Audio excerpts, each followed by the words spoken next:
आज आप सबके माध्यम से देश की जनता को मैं याद दिलाना चाहती हूँ कि जो लोग माँ माटी मानुस का नारा देते थे, आज अकंठ रूप से वो एक ही आवाज़ निकाल रहे हैं, माया माया माया, मनी मनी मनी। और इस 3M के अलावा उनके पास कहने को कुछ है नहीं। तो चाहे वो आप पार्थ चटर्जी की दस्तावेज देखें, चाहे आप अर्पिता के मुख से निकली हुई आवाज़ें सुने, चाहे इनके मंत्रियों के यहाँ जो छापे मिले उनकी कहानी देखें, तो एक ही बात सामने आती है कि तकरीबन 50 करोड़ रुपए अर्पिता के यहाँ से बरामद हुए। और इस 50 करोड़ के अलावा 9 किलो के आसपास सोना निकला है, अनगिनत संपत्ति के दस्तावेज निकले हैं, और हर किस्म की जो गैर कानूनी संपत्ति है उससे जुड़ी हुई चीज़ें सामने आई हैं। और इसी में जो इनके मंत्री हैं उन पार्थ चैटर्जी की एक और पहचान में है, मोनालिसा नाम है उनका, मोनालिसा दास, जो 2014 में, आप सोचिए ज़रा, 2014 में वो भर्ती होती हैं एक यूनिवर्सिटी नजरुल, काजी नजरुल यूनिवर्सिटी आसनसोल के अंदर, और 2014 में भर्ती होने के बाद आज वो प्रोफेसर है और हेड ऑफ द डिपार्टमेंट है बंगाली की। उनके नाम पर 10 फ्लैट्स के कागज़ हैं, और एक जगह पर 3 फ्लैट्स, डायमंड सिटी के अंदर 3 फ्लैट्स के दस्तावेज निकले, 18D, 19D, 20D, और 18, 19, 20D वाले जो संपत्ति है उसमें एक जो है वो सुपर लग्जरी अपार्टमेंट है। उस सुपर लग्जरी अपार्टमेंट में सिर्फ कुत्तों के रहने की जगह थी, ओनली पेट डॉग्स जो हैं वो उसमें रहा करते थे पार्थ चैटर्जी के।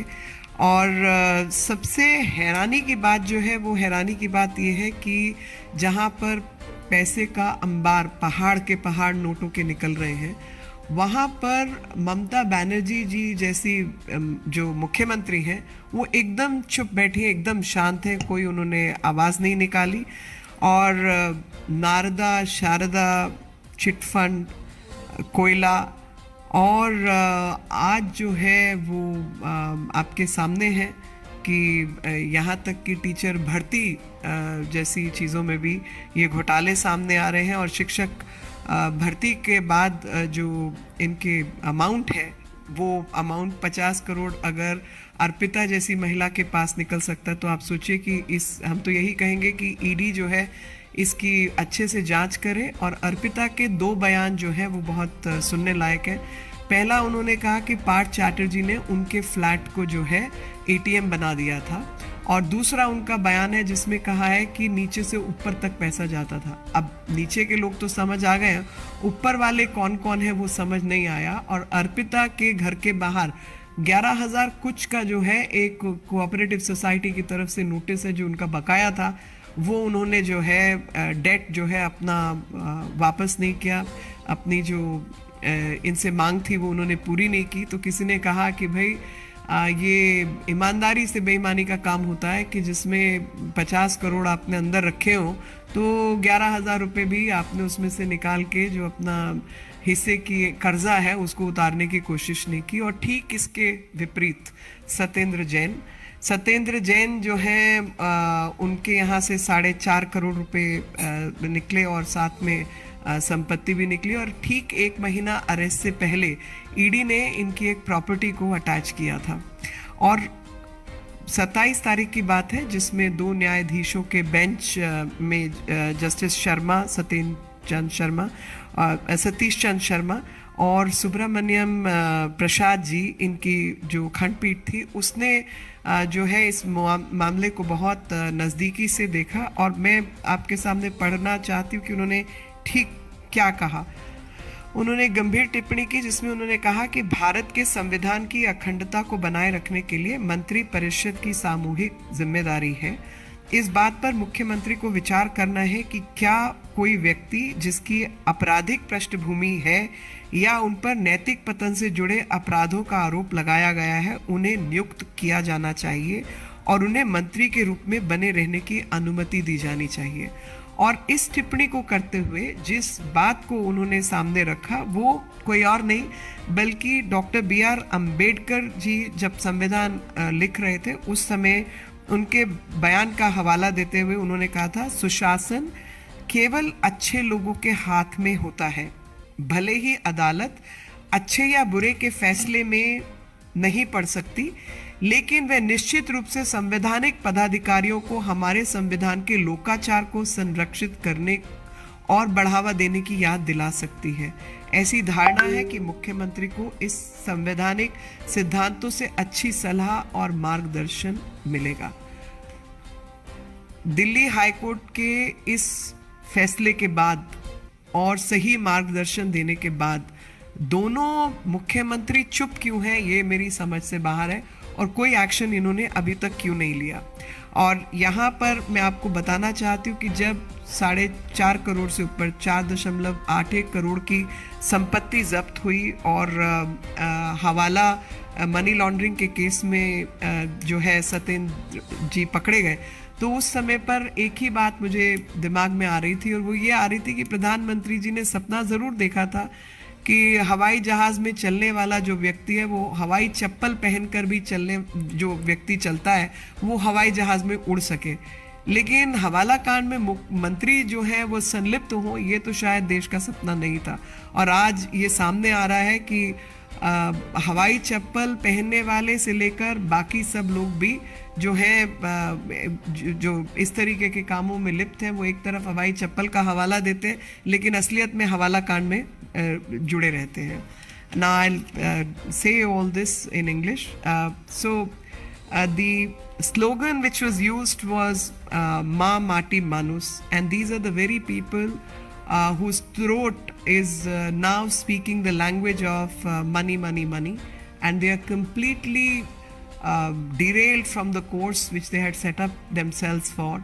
And what one needs to understand is that Arpita, who has been caught recently, was very close friend and an acquaintance of Parth Chatterjee, who was earlier the Minister of Higher Education and now is the Minister in Mamata Banerjee's government of Industry.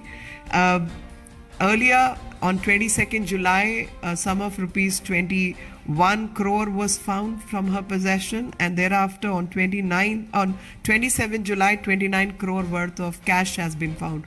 So a total of close to 50 crore cash has been found, in addition to 9 kgs of gold and various property which is unnamed property which has been found in the possession of Arpita. Under these circumstances, the major question which one needs to understand is, why is somebody like Mamata Banerjee quiet on these deeds? The black diary which has been found is enumerating the black deeds of the Mamata government, Mamata ji led government, and what one needs to understand at this time is that if I go into the details, 2 companies through which all these transactions have been done, the details of teachers appointment related scam are all found in this 41 page diary. And what one needs to also know is that there's another person called Mona Lisa Das, who was enrolled as a student in 2014 in Nazrul, Qazi Nazrul University in Asansol. Today has become the head of the department of Bengali language in violation of all the rules and regulations. And the worst is that 10 flats have been found in her name. And 3 flats, 18D, 19D and 20D in Diamond City were found. And in one such flat, it was one of the super luxury flats, was residence only of dogs which belong to, pet dogs which belong to Mr. Partha Chatterjee. What one also needs to understand is that when ED was investigating this matter, and we want ED to investigate this matter because in 2 statements have been given by Arpita where she says that the money used to be transacted from top to bottom, And the other statement, she says that my house was being used as an ATM. So, under these circumstances, with the statement and the evidentiary material which has been collected, we want ED to investigate it fully as to who all were connected to these transactions. In addition to the fact that Mamta Banerjee, who is used to giving statements about just about everything, is absolutely quiet these days and has not made a single statement when people from her own cabinet have been found engaging in such illegal activities. And this reminds me of Narada, Sharada, Kohl, the teachers' appointment scam. So there are several scams. The list is rather long. And under these circumstances, the silence of Mamta Banerjee is actually killing. The other statement which I wish to connect is that of Satyendra Jain, where Satyendra Jain has been caught in a money laundering case, and when the matter was heard by the division bench of Delhi High Court, a statement was made by the honorable judges, Justice Satish Chand Sharma and Justice Subramaniam Prasad, where they talked about constitutional integrity. And the statement was that when it comes to the Council of Ministers, it is the collective responsibility of Council of Ministers, and under those circumstances, if a person is found engaged or indulging in criminal activities or activities of moral turpitude, it is the collective responsibility of the Council of Ministers, and court is duty bound to remind the constitutional authorities of their duty and that collective responsibility which they owe it to the public for public good and public morality. In addition to this, the court also laid reliance to the statement made by none less than Dr. B.R. Ambedkar, where he said the good governance part is left to only few good people. And court can't be privy to right or wrong, good or bad, but court can always remind the constitutional authorities of their duties to uphold the rule of law and uphold the integrity, constitutional integrity, thus reminding constitutional authorities of their constitutional responsibilities. Court has made the statement that this statement and the statement made by B.R. Ambedkar ji would hold in good stead in guiding the Chief Minister that while allocating offices to people, the honorable task, the constitutional principles and public morality needs to be kept in order, and thus the CM can walk the path of righteousness by following these principles. इन्हीं शब्दों के साथ मैंने अपना जो press थी वो पूरी की, लेकिन आपके कुछ प्रश्न हो तो मैं जवाब ज़रूर देना चाहूँगी. मोहित. Certain documents, the property deeds of Arpita Mukherjee's flat, and these documents were recovered by ED from Partha Chatterjee's house. The deed of this particular flat, the money was found, was recovered from Partha Chatterjee's flat, and that is where ED connected all the dots. Now there are allegations that the property documents of Arpita house, when they are found in Partha's house, it was a front for Partha to park his funds and a property. Now the property deed was found at his house, and he was using it to park all his funds at Arpita's place. No, this is very clear. Not just this, several other documents have been found from each other's place, and quite clearly Arpita in her own statement has stated that Partha Chatterjee used her flat as an ATM. And in addition to this, she also said that this money which was here, because he happens to be the General Secretary of TMC also. So Partha Chatterjee is not just the industry minister, the present industry minister and former education minister of West Bengal, but he's also the General Secretary of TMC. And under these circumstances, the evidence which has been collected, whether it is the money laundering case or it is the various transactions and properties which have been found, I think ED needs to do a thorough job and connect everything.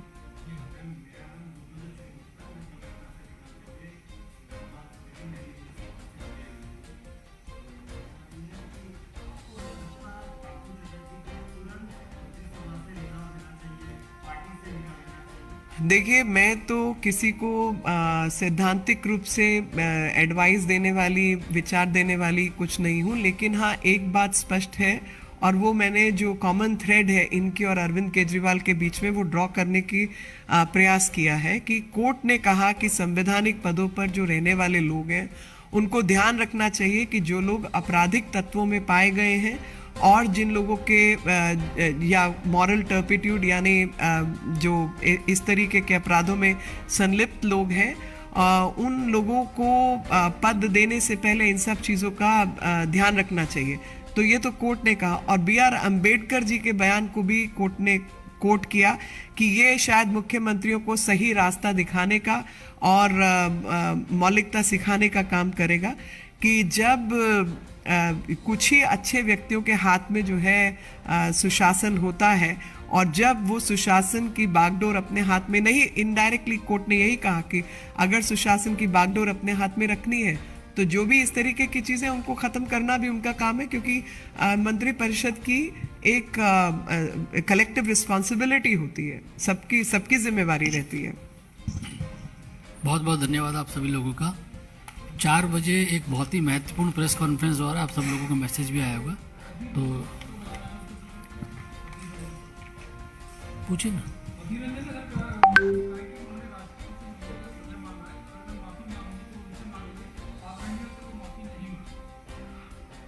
जो लोग पूरे देश की जनता के सामने उन्होंने ये बयान दिया, और पूरी देश की जनता, खास तौर पे जो वनवासी प्रदेश और जनजातीय समूह के लोग हैं, आपको उनसे माफ़ी मांगनी होगी। और जो राष्ट्रपति हैं वो कोई एक व्यक्ति प्रमुख के राष्ट्रपति नहीं है, वो देश की राष्ट्रपति हैं। और जिस तरीके की अभद्र व्यवहार और मानसिकता का परिचय अधीर रंजन चौधरी जी ने कांग्रेस पार्टी के प्रति दिया है, क्योंकि वो नेता है प्रतिपक्ष के, और वो नेता प्रतिपक्ष होते हुए इस तरीके की बयानबाजी कर सकते हैं, वो भी पब्लिक में उन्होंने बोला ना, तो माफ़ी भी पब्लिक से मांगे। राष्ट्रपति जी से कमरे में जाके माफ़ी थोड़ा ही मांगेंगे। जब उनके बयान से जो लोग हताहत हुए हैं उन सबसे माफ़ी मांगे, और वो जनजातीय समूह और